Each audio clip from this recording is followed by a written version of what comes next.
Guys, I'm Ron from Atlas Survival Shelters. This is a fire shelter behind me. We're actually going to test one of our fire shelters today against smoke. We're going to fill the bunker with smoke. We're going to prove that the doors are gas tight and will keep the smoke out and do the job they were intended for. Let me take you a tour through my fire shelter from Atlas Survival Shelters.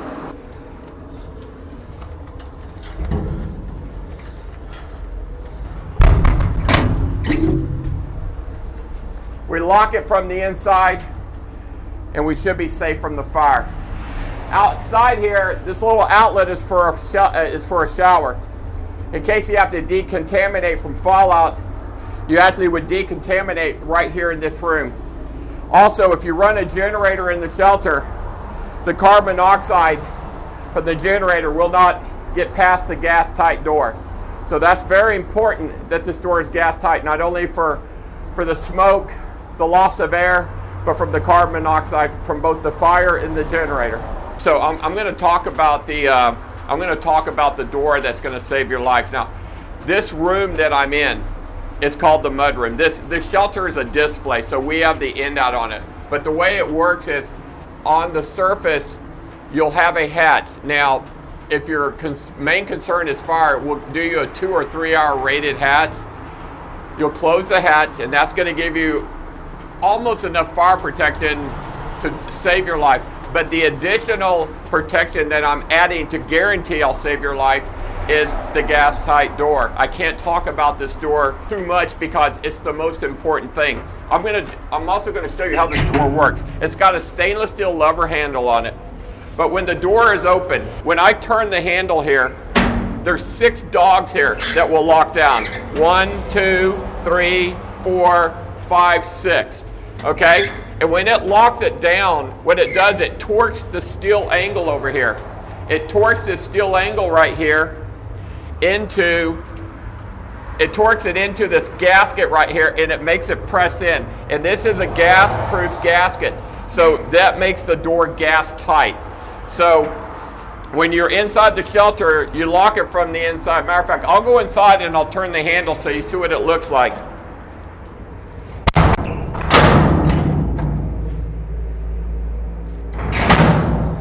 Okay? So that's what you do from the inside. From the outside, if you're going to use it for a gun room or a wine cellar, whatever, you can close the door, you can put a padlock on it, and of course you can lock the hatch on the surface. Alright, so what we're going to do to test this shelter, we're going to fill it up with smoke. So it's reverse engineering. If smoke can't get in, it can't get out. So we've put a smoke machine in here. We're going to fill the shelter full of smoke. We're going to go ahead and close the door, lock it down.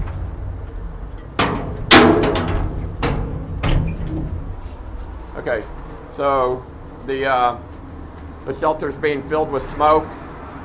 It is because we have this gas-tight door. This rubber seal around here is not going to let any smoke out. And we plugged all the outlets. This is a first shower right here. We plug that, and then we're going to open this up, and then we're going to let the smoke out. So get ready. So the shelter is filled with smoke now. And we're testing the seals here. Make sure there's no smoke coming out. We don't see anything. It's clear. So I'm going to go ahead and open the door. See what smoke's in here.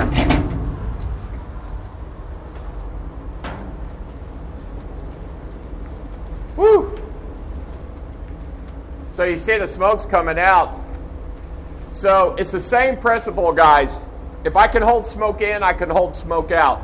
And what makes the shelter safe is the fact that we're using a gas-tight door to keep the smoke that's going to fill the mudroom.